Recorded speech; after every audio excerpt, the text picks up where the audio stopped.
Find other great podcasts like this one at podmoth.network. What time is it? Let me check my watch. Oh, it's Bone-o'clock. In olden days, a glimpse of femur was only for morbid dreamers, but you're not alone. Bring anything bones. Two goofy gals with deathly interest go on a skeleton inquest in your headphones. Anything bones. Hello and welcome to Anything Bones. I'm Sophie Schultz. And me, I am Katelyn Hart. I hated it from the beginning. Sorry. I loved it. My name's Katelyn Hart. Hi. I want more gremlin Katelyn in my life, please. I want to encounter you on a road in the forest. I want you to steal all my gold. I'm Schmeagle. No, I'm Katelyn and that's Sophie, and this is part 2 with the boys, and their names are Nick Kruger and Darrin Schultz. Darrin Schwartz. Schultz. Darrin is my brother. Darrin Schultz. I'm so sorry. Excuse me. I'm a little rummy. I had a White Claw. I'm Nick Kruger. I'm not him. I'm Nick.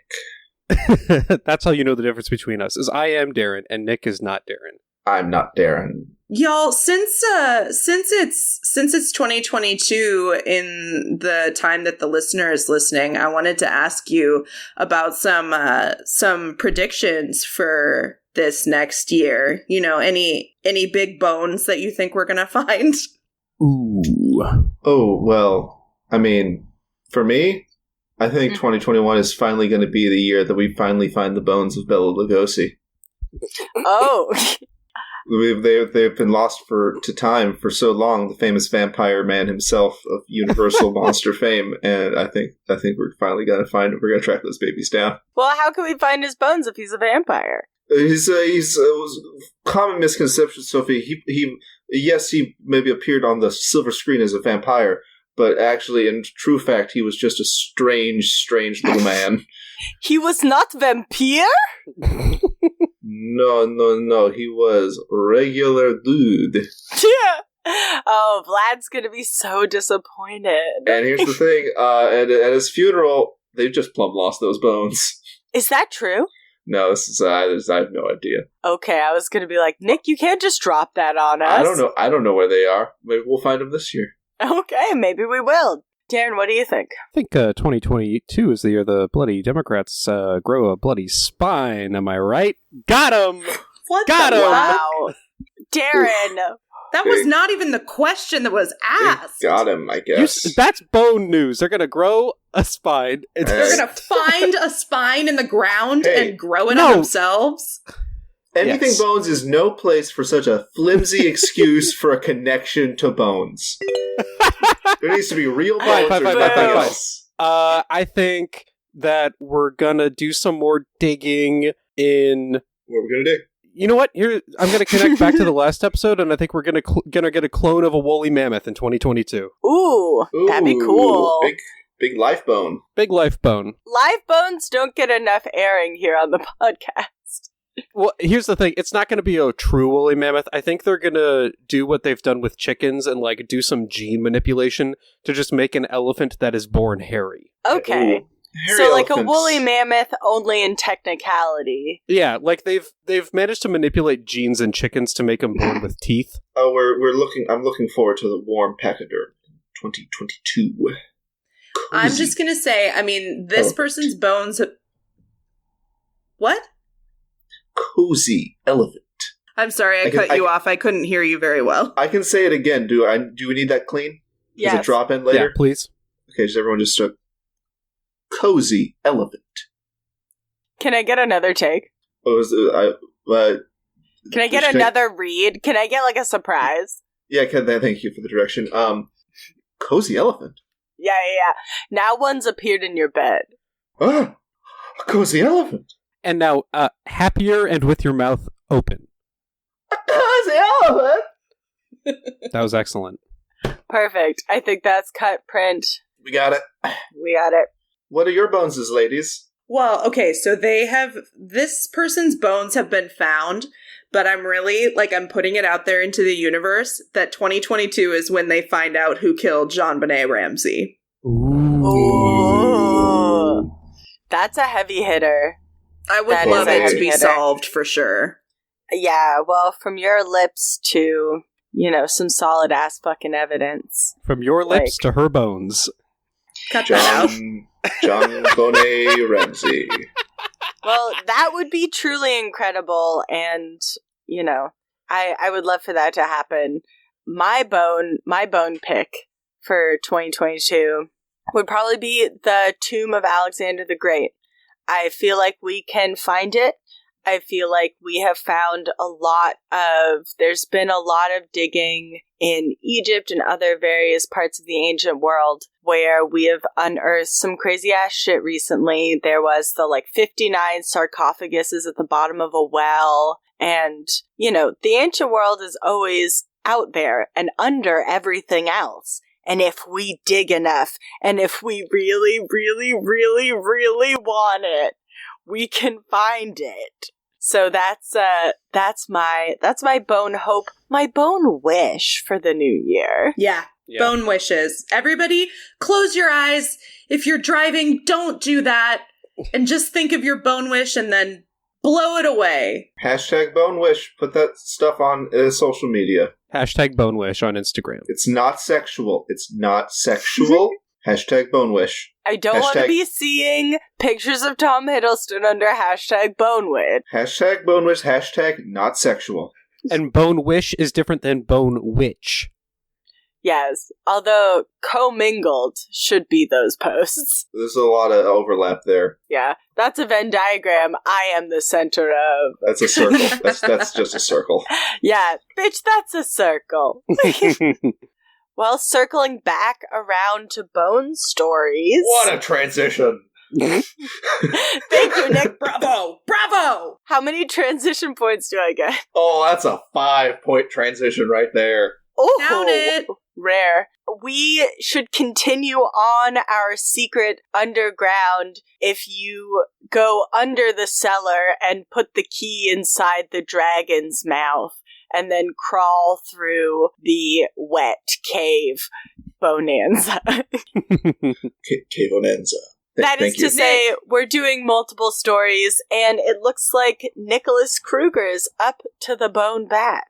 It's Nick, me. lead us to the wet cave! Lead us to the wet cave! Everybody, gather around. Get your headlamps on and set them to light, because we're going into the cave. Classic. Oh my god, I'm with that one. I'm sorry. Set. I'm putting on my waders. Get your headlamps and set them to light, because we are going into the cavernous maw of the Carlsbad Cave of Bones, and we're trudging down into areas that are only the size of the human shoulders to find the juicy nougat within, which is my story for this episode. Which is? I'm getting to it. I hope your headlights are on, because we're entering the cavern, and suddenly you feel a gust of wind, and you have a sense that there is a big empty space, and you turn on your cavern, and you see before you Bobby Estelle is an American radio and television personality. Hi, Bobby. Hi, Bobby. Hi, Bobby. What are you doing in this cave? Bobby's in the cave. How could you get down here, Bobby? Well, you ask him, well, what do you do, Bobby? Well, he's done many things. He was a full-time mentor on American Idol on ABC for one of the seasons. He was the winner. Yeah, he was the winner of season 27 of Dancing with the Stars with his partner Sharna Burgess. Shout out to Sharna. Shout out to Sharna, best dancer. Best in the biz. Best in He's the also biz, yeah. written 2 New York Times bestsellers. Well, wow, Bobby, that's great. But you're in a bone cave. Why are you here? And none of those things seem like death or sadness. And then he tells you, well, I'm most famous for my radio show originating on Kiss FM in Austin, Texas, and then moving to Nashville. The Bobby Bones Show. Oh my god. Count it. Yes, that gets a ding. This man, Bobby Estelle, is, of course, alias as Bobby Bones. Bobby Bones. Oh my god. And this Bobby Bones, you may ask, well, why is him so special? Bobby Bones was issued a $1 million fine from the FCC. Whoa. For what? Well, you're going to get into it. We're going to get to it. We're going to slow walk it. There's more caverns here. It's a story. Ever heard of it? It's a damn story. No, just tell me the interesting shit up front. Well, why do we call it Bones? Everyone's asking in unison in this cave, and it's echoing off the walls and overlapping. Guys, it's really loud in here. We're going to have to take turns. Yeah, Sophie, can you throw an echo on this? Yes. Why are they calling it Bones? Darrin is in the way back. Darrin, get back in here. We're talking to Bobby. So here's the thing. Bobby actually has like a really impressive, like beautiful sort of story. He sort of comes from poverty, and his, dad left the picture when he was still very young, and he was, a very scrappy dude, and was always sort of had these dreams of, making something of himself. But when he was in college, he went to work for a radio station at KLAZ, Hot Springs, Arkansas. He was put on the air within a few days of being hired because he's just a personal guy, and the manager gave him the choice of going on the air as either Bobby Z or Bobby Bones. And which one do you think he chose, everybody? What do you think it was? Bones? Bones. Think it was Bones? Was it Bobby Bones? You better believe it was Bones. And Bobby Bones was born. Bobby Bones was born in that moment, and the beautiful, shining, shimmering light shone down from the heavens onto a new radio baby boy named Bobby Bones. Baby boy Bobby Bones. Bobby Baby Bones boy is Bobby a Bones. great DJ name, though. Like, I just love the idea of him being like, hey, everybody, it's Bobby Bones. And Bobby Bones isn't alone on his amazing show. He has his two co-hosts, Amy and Lunchbox. Pardon? Sorry. Oh, his co-hosts? Oh, they're back there. They're back there in the back of the cave. Oh, it's Amy. Okay, yeah. Hi, Amy. Hi, Amy. And it's Lunchbox. Hi, Lunchbox. Yeah, go on. Yeah, Lunchbox. They're both lovely people. Lunchbox is sort of kind of like a country yokel type, I would have to say. I watched a great video of him going up to people when the Popeye's chicken sandwich was new, interviewing them. They also did a great bit where they held up difficult to pronounce things and he had to pronounce them, and he screwed up acai so fucking bad, you guys. He's such an idiot. He didn't even know how to say it. What a rube. He's a damn country rube. Yep. And Amy, I'm sure lots of people know how to pronounce that, and definitely didn't mispronounce he's it the first such time. a big goofy boy, and his name is Lunchbox, and he's crazy. He's such a funny guy. And Amy, her role is woman. So often is the case. But she has a name, so that's something. Her name is Amy. I saw there was a lovely clip of her where one of the other people on the show's TV had broken, and she went out to go hit it with a sledgehammer, and she did. And that's good radio. And that was good radio, baby. She hit it with a sledgehammer? She hit the TV and it was with a already sledgehammer. broken? It was already broken. Okay. So, just for the sound of that? This is radio. So. And then she was hitting. I was in the video. She was like, there was like a big, like broken down pallet that was next to it. She kept hitting the pallet, like maybe I guess for the sound. Well, maybe she needed to get out some frustrations. I mean, clearly, because when you are a woman, she's being underused and undervalued on this show because that's kind of her whole deal. She is woman. Hear her smash a TV. I mean, so I don't know. I'm sorry. Lunchbox is a talking person. Lunchbox is a huge. He's a talking lunchbox. Lunchbox is a talking lunch. Well, I mean, it's the radio, so you can be whatever you want, really. Yeah, I guess, but Lunchbox is a human being person. That's just like Lunchbox a is a nickname human or being something. person. Mm-hmm. Okay, that's his nickname. Bobby Bones and Lunchbox. Bobby Bones, Lunchbox, and Amy in the morning. They couldn't have given her a fun name. Like, No, she couldn't she's- have been like She's Amy. Amy the Ace, or like Amy in the Morning, or like Amy's Spicy Amy, or I don't know. They could have, from the mind of Bobby Bones, they could have found something better than Amy.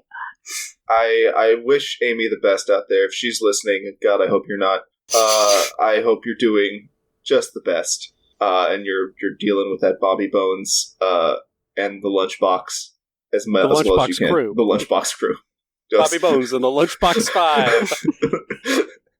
The Lunchbox crew is, of course, we would like to see. We'd like to know them. So I know you're asking, well, what's the big deal? Well, Bobby Bones did a big old goof him up, and he was fined by the FCC $1 million. Oh boy. I bet you're going to tell us how. I bet I'm going to tell you how. And guess what? Guess how much they fined CBS for the Super Bowl nip slip? So the FCC fined the Super Bowl after the Janet Jackson. Yeah, the Justin FCC Timberlake did a nip slip. fine on that because the FCC says no boobs on TV, no thank you. I'm going to guess $350K. Darren says $350. I'll say I'll say $50K. Katelyn, how much? $1. $1. Oh, she's Price is Writing. Price Price is Writing writing us. us. Well, here's the thing. I think Darren actually won. They fined CBS $550,000. Damn. Okay. So, but they fined Bobby for his big bony screw up almost twice as much. Yeah, shit. They fined the Super Bowl. What happened? They fined the Super Bowl, and so I know. Bet you're asking, did Bobby show both of his boobs on the radio? Both of those Bobby Bones. Both of those Bobby Booby Bones. He whipped out his Bobby Bone. He didn't really, On the radio. Yeah. He didn't even whip it out on the radio. No, that's not what happened. What happened was he was having a good old time with his good boy Lunchbox and Amy. They were joking about the 2014 World Series. At the time, the emergency alert system had gone on during the World Series and sort of interrupted the game. And so they were joking about it. And he played a clip from the emergency alert system, EAS. Oh no. And here's the thing. The emergency alert system is a fancy thing. And when he played that, he's on his syndicated radio show. It said a chain reaction. Oh god. Setting off the emergency alert system in 70 other radio stations. Oh no. Oh, no. Creating a massive false alarm across the United States. Oh, That's Bobby. insane. Bobby, no. They shouldn't have put him on the radio so soon in college, because that's the kind of thing you learn in radio school in college. You would have thought that, like, anyone would have said, "Hey, let's not play the thing," because so that got me thinking, like, how does that work? It's like he plays a noise, he plays a clip on the radio, and it fucks everything up, and the FCC says $1 million. But there's a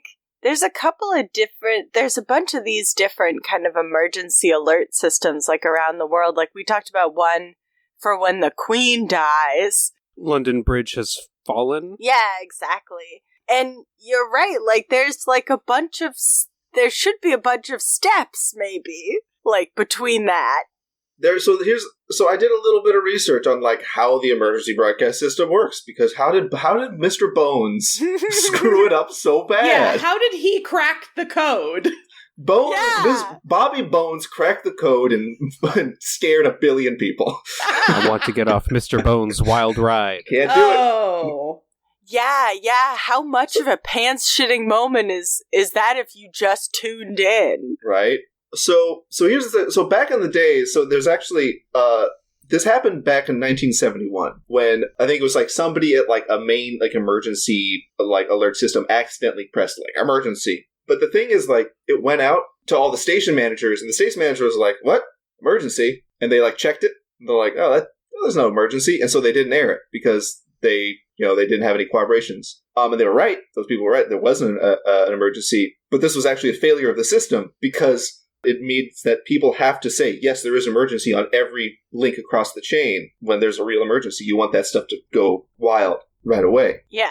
So they came up with this nifty little system. And like if you in your mind's eye, and I'd love to play this sound right now, but I'm not going to, because I'm not a I'm not a bonehead. I'm not a Bobby Bonehead. We cannot afford that, Nicholas. We're not going to play it right now. But if in your mind's eye, that's not what you should look into. In your memory banks, look there.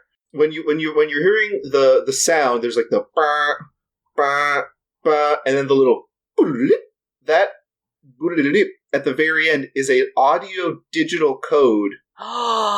Sorry, Nick, can I hear that on the musical instrument you have near you? That would be a terrible idea, because I'm bad at it. Hey, listeners, fun tangent. For my Christmas gift, I was given a Yamaha Vinova, which, if you don't know, is a recorder that sounds like a saxophone. There will be a picture on the Instagram. Picture on the Instagram, of course. I've never played a reed instrument in my goddamn life, and I wanted it because it was kind of cheap and kind of silly. And so now I have it, and now I'm going to approximate the emergency alert system on this stupid instrument.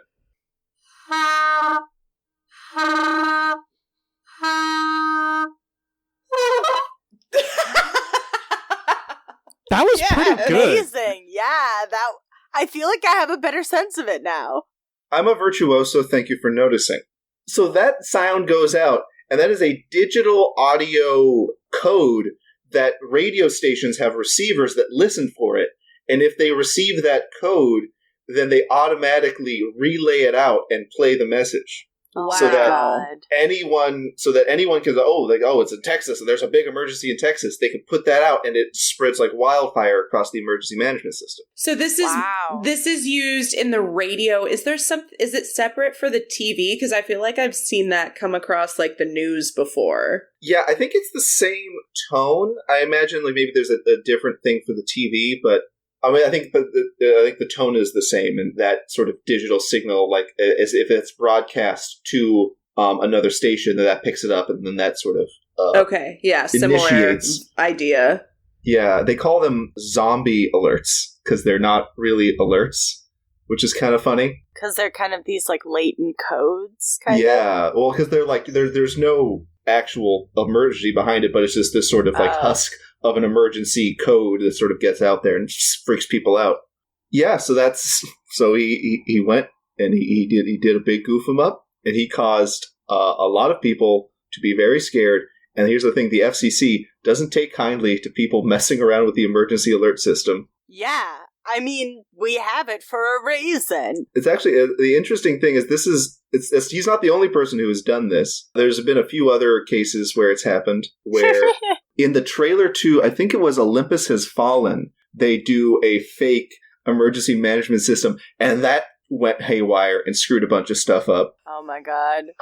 They were too authentic. No, Olympus Has Fallen. Wow. Gerard Butler almost made as big a boner as Bobby Bones.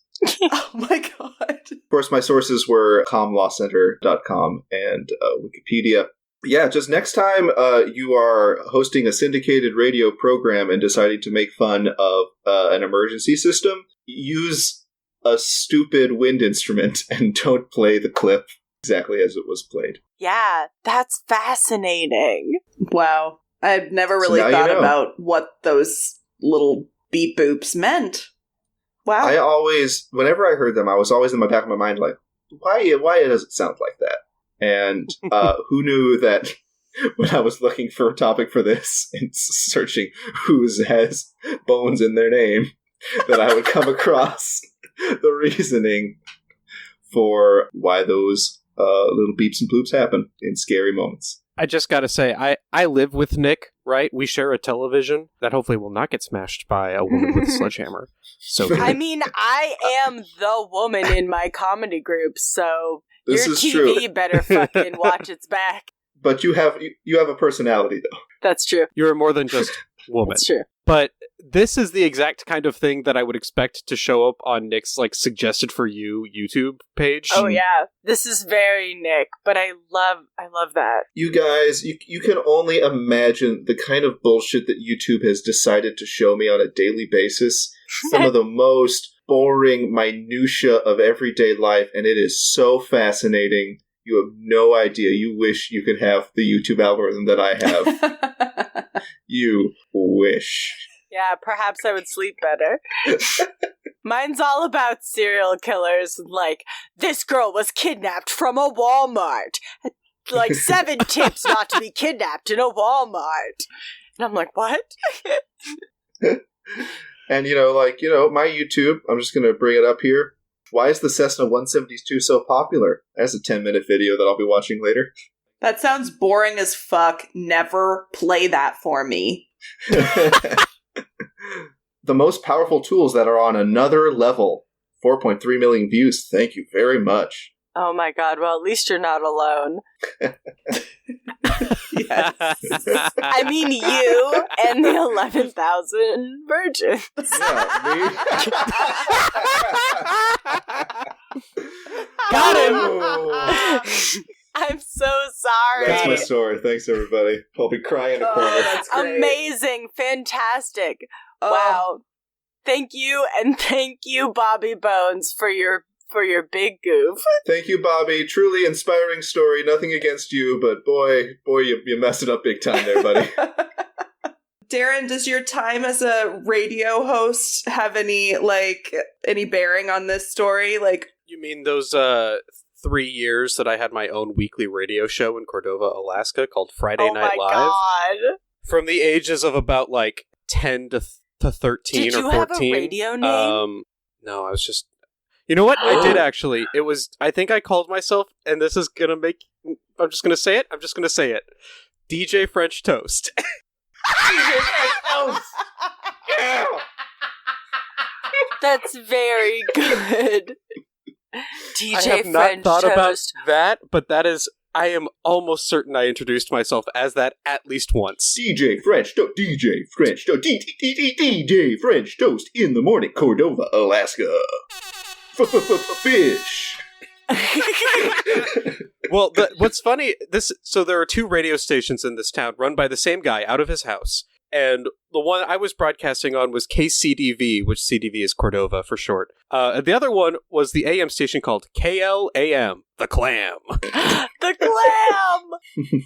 That's amazing. What kind of entertainment would you find on The Clam? Just curious. A lot of country music, a lot of local ads. That's the thing, is I would love to talk with other people who grew up in my town, because we have all of the radio ads recorded by J.R. Lewis, who is, I believe, a news broadcaster in Fairbanks now. So if you know J.R. in Fairbanks, tell him I say hi. But it would just be an ad for the local pool, right? And it would be Crater Lake. It's a beautiful scenery. You can, hike up there in the summer, but it's a bit, and then there's a splash sound and a screaming sound.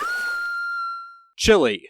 So why not go down to the Bobcorn Memorial Swimming Pool? It's warm, they've got a great mural that kind of simulates, and it's just, there are so many of these little radio snippets that I'm sure only people who lived in this town know about.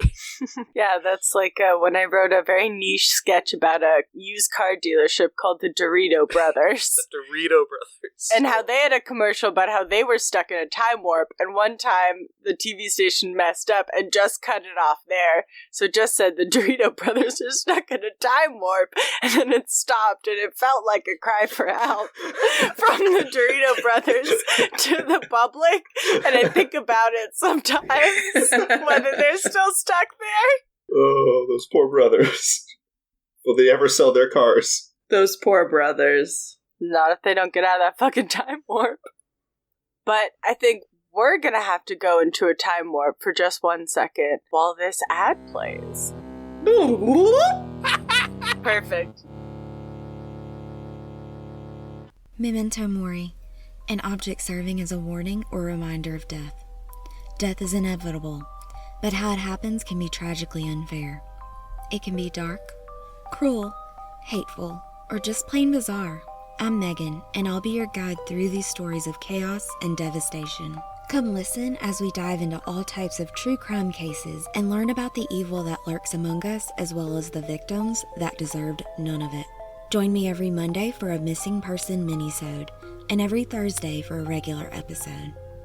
You can go to mementomoripod.com for more information. Monsters are real, and they look like people.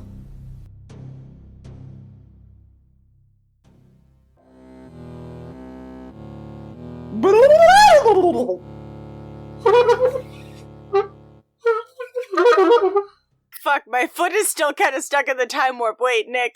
Yeah. Oh. Hi, this is DJ French Toast on KCTV, and you're listening to Friday Night Live. Oh no! We got the wrong Darrin out of the time warp. We got to get the old one back. I like DJ French Toast. Let's see how this goes. You're listening to Friday Night Live. That was Bartender by T-Pain. Coming up next is Amish Paradise by Weird Al Yankovic. Oh, it's my all Weird Al. No, it's all Weird Al. It's all Get him Weird back. Al. Get him back. No, I changed my mind. Play the time warp sound again. Okay. And we're back. That was weird. I didn't... Oh, man. I don't want to go back to him. Please don't send me back. Let's do the time warp again. Just kidding. I refuse to do it again. I want to hear more about bones. All right. So for our final Bone-anza, but not a Bone-anza, Where is the Bone-anza, Katelyn? up your butt. Oh, it's a secret up your butt Bone-anza. Secret up your butt bonanza. That's where the cave has been Yeah. Yep. this whole time. Yeah. Sorry, that was really immature. I'm sorry. I was trying to set you up for some improv, but I you ruined went it. for up your butt. Yeah. Just got shut down. Up your It's damn fine. butt. Sorry. Okay, so for my topic, I'm gonna just start off with a question. And the question is just the title of one of my sources from Smithsonian Magazine. Why was this mummified 17th century bishop buried with a fetus? That's a Does great anyone want to question. know? I don't know. Why was this 17th century monk buried with a fetus? I'll tell you. Okay. How buried was he? 6 feet deep. Okay. So, sources for this, obviously, Smithsonian Magazine, Atlas Obscura, MassiveSci.com, which is short for science. Oh, I thought that was stories that just make you go, oh. And then something called ScienceAlert.com, which sounds fun. I think I've used Science Alert. Sure, I think that's what Bobby Bones used. Yeah. Yeah, the much- emergency science alert. Emergency science alert. That's a piccolo sound. All right, so the 17th century bishop that we are discussing, his name is Peder Winstrup. And Peter is spelled with a D as in David. Peder. Peder. Hey, Peter. Peter. How many E's? In Peter, just 2. Go P-E-E. DR. D-R. Peter. Got him. Got him. Got that monk. Oh. This story hasn't even started, and you got him? He's dead! Oh, piss boy monk. He's just a pea We're boy. getting loose with it. We're guys, we are into hour, 3, 4 of this session? This is bad. And Just about. This is the longest I've ever talked about bones. Okay, Peter is born in Copenhagen in 1605, and he's like a pretty big deal in the religious community. And he also helps found Lund University in 1666. And I guess, like, when he was alive, where he was living switched from, like, Danish control to Swedish control. And he was a big deal at the time, and, quote, he was very practical and thought, okay, so now we're Swedish. How can we benefit? And this is a quote from this guy named Per Karsten, who is director of the Lund University Historical Museum. He continues, quote, why not start a university in Lund so that the city itself, the province, would prosper whether it was Danish or Swedish? I think he is a role model of a practical politician who's trying to make the best for himself and for the city. This guy, Per Karsten, like, fucking loves Bishop Winstrup. It sounds like it. What a right upstanding citizen piss man. Yeah, but I do like that. Piss man! Stop it. He's a Swede pissman. The Swedish Nobody piss man. is a piss man. Sophie, what were you gonna say?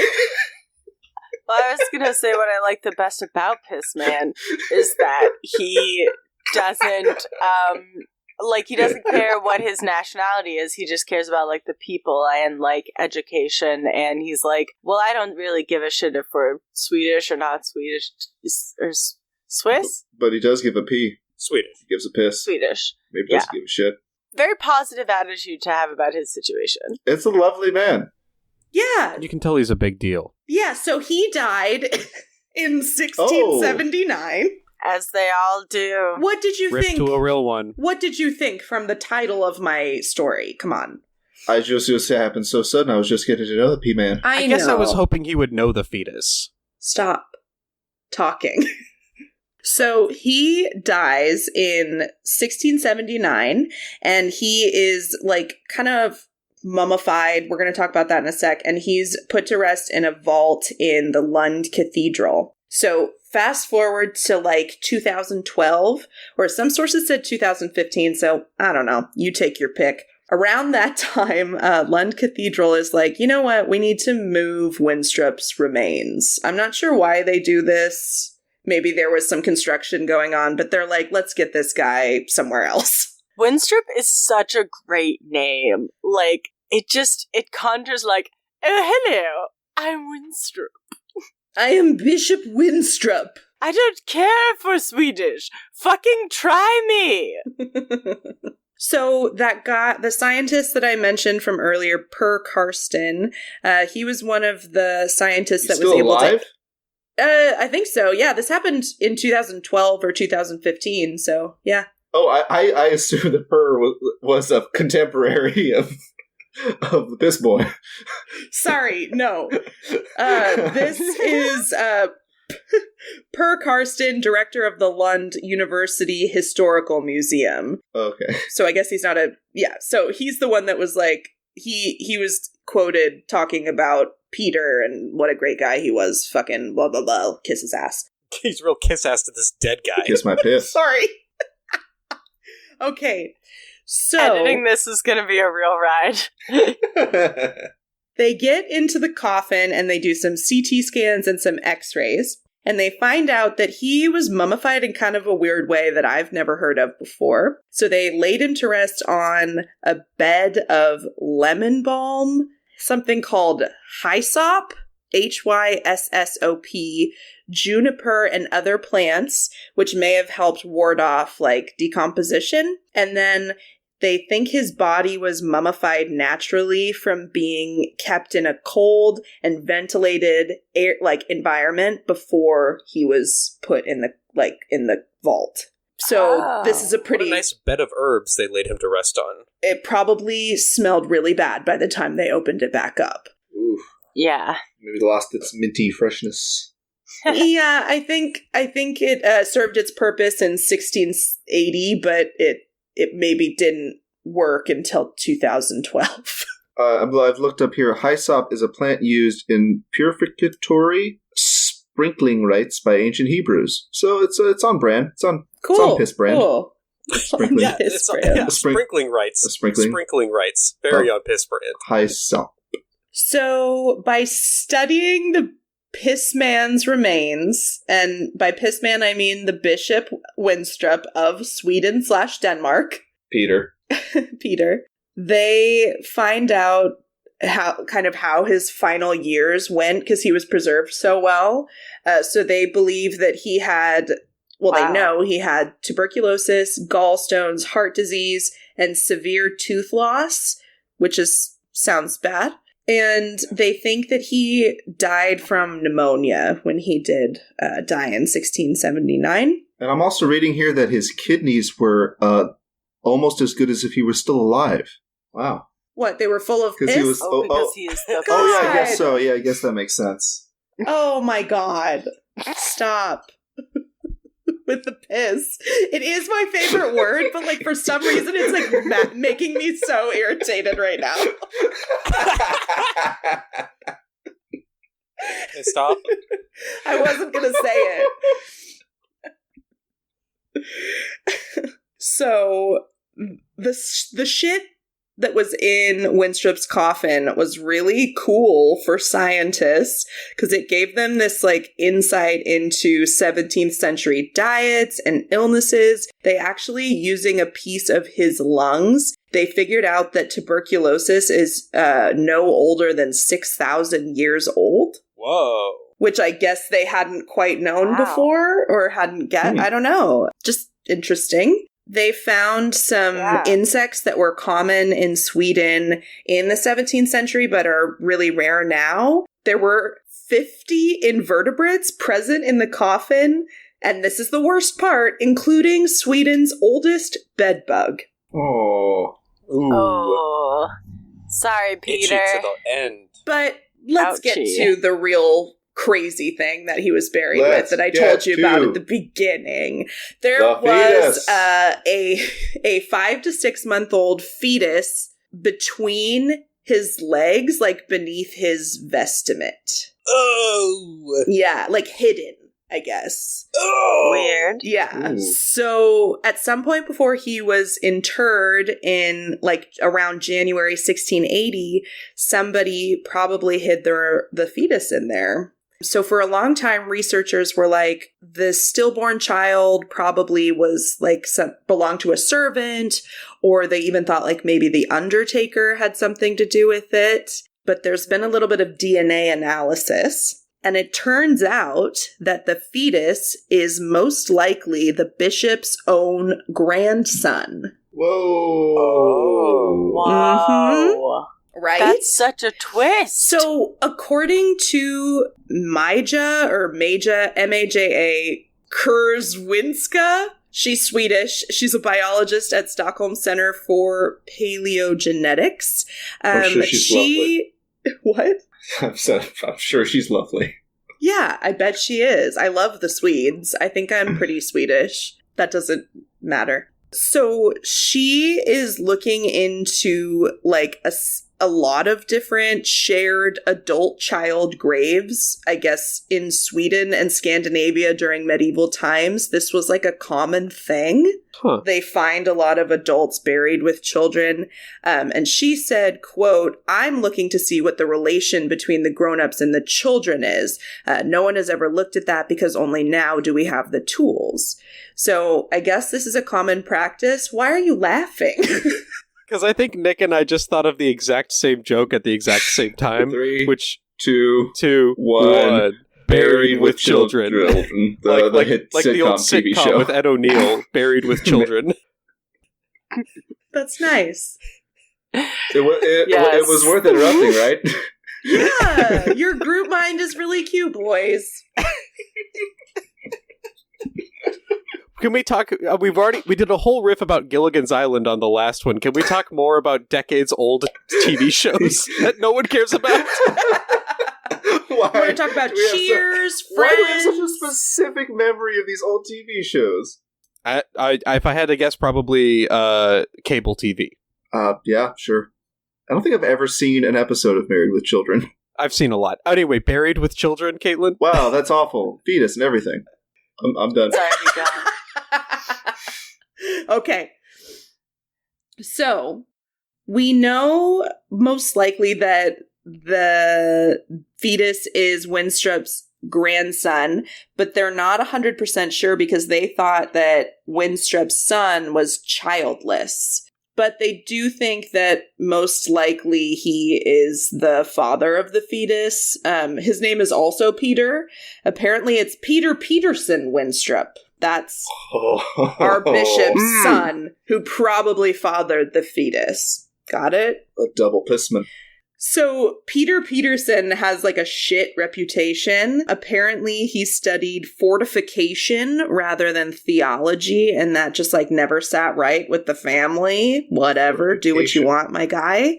He did get married to a noblewoman named Dorothea Spar at some point, but in 1680, under what's called the Great Reduction, the Swedish aristocracy took back a bunch of lands that had been like gifted over time to the rich people. And so Peter Peterson lost all of their estates and I guess spent the rest of his life destitute, and he never had a living child.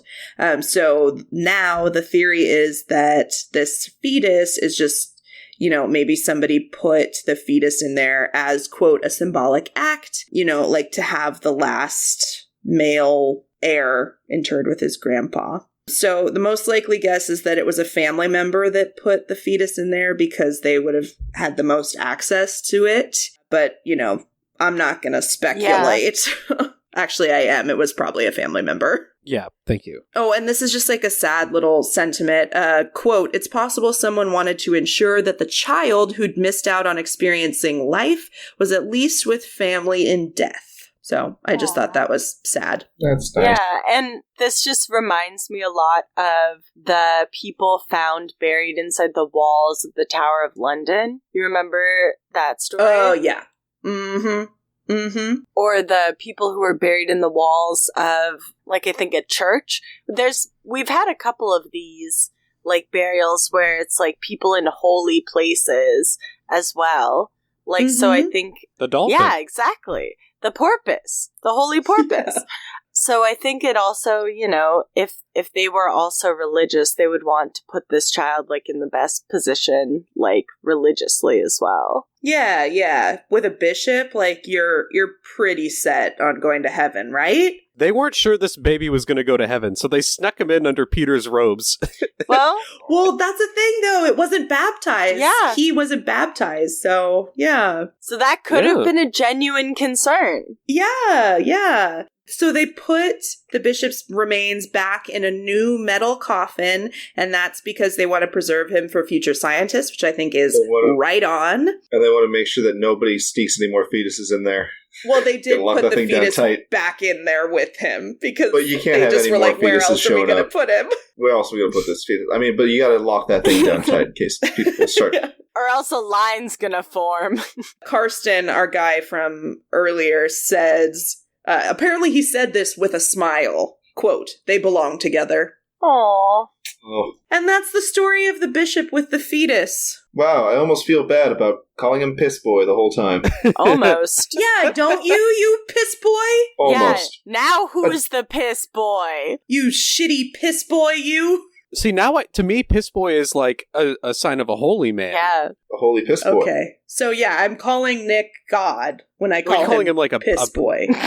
Well, a bishop. A piss-up. At least. And what color is the crown of Jesus? Yellow.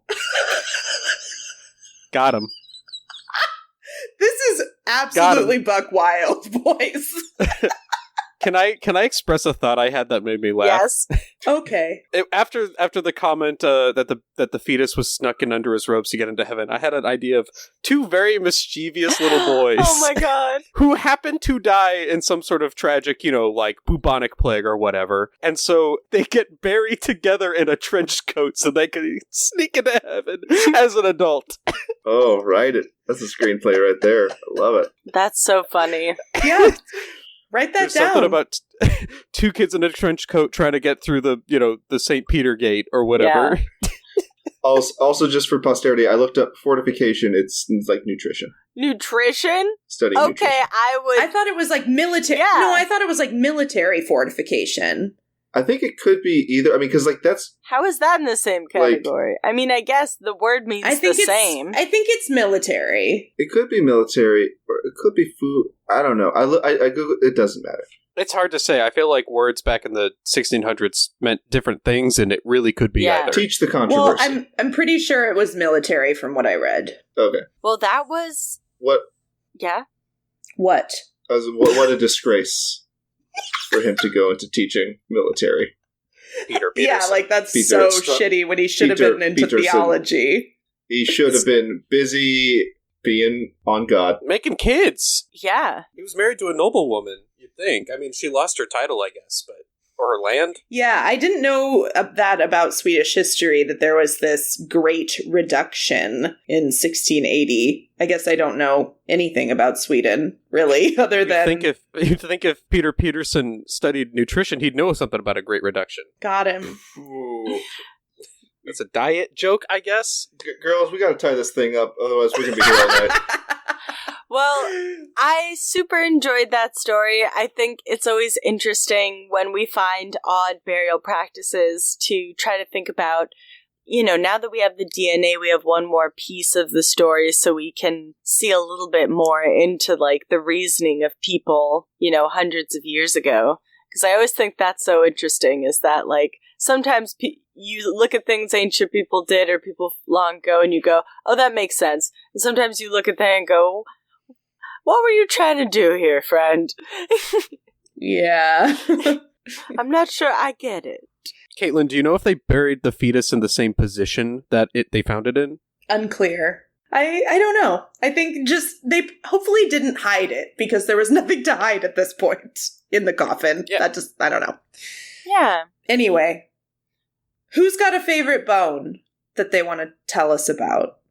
My favorite bone right now is the tailbone because I'm afraid I'm going to slip and fall and break my tailbone on this icy bullshit Very outside. icy out. Yeah. Yeah, go, Darrin. Oh, I was going to say I'm going to go with the Capitalosaurus part of a vertebra Yes. bone. It's my favorite bone Yes, right now because it feels very DC to be like, we're not a state, but we have a state dinosaur. It's a piece of a bone that we're calling a Hell dinosaur. yeah. I'm going to go with the best bone of all, the Bobby bone. Yes. I get it. I love that. God bless him and Amy and Lunchbox. And All right. Thanks, boys, for recording with us for the last...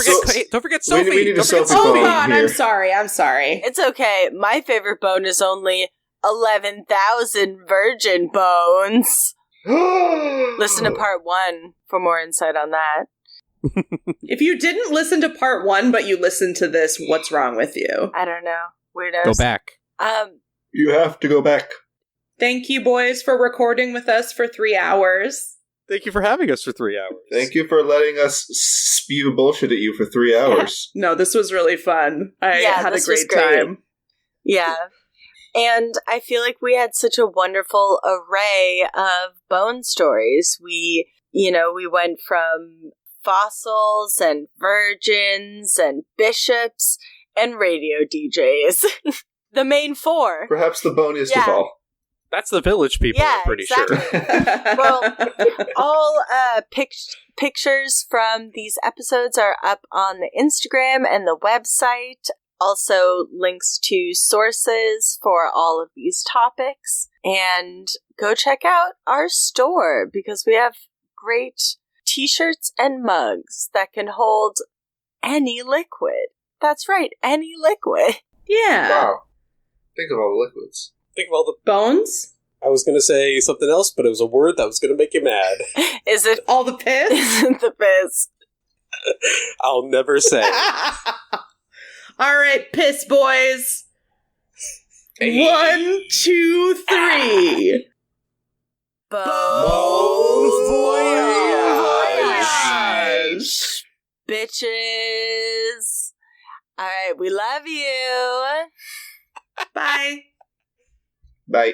Thanks for listening to Anything Bones. Follow us on Instagram or Facebook at Anything Bones Podcast, or email us at anythingbonespodcast@gmail.com. Thank you to Nick Kruger for our spooky music and Stephen Vetteroff At Chubby Scrubby on Twitter, for our jazzy vocals, and thank you to Camilla Franklin at Camilla Strader on Instagram. for our beautiful bony artwork. Please rate, review, and subscribe. Ha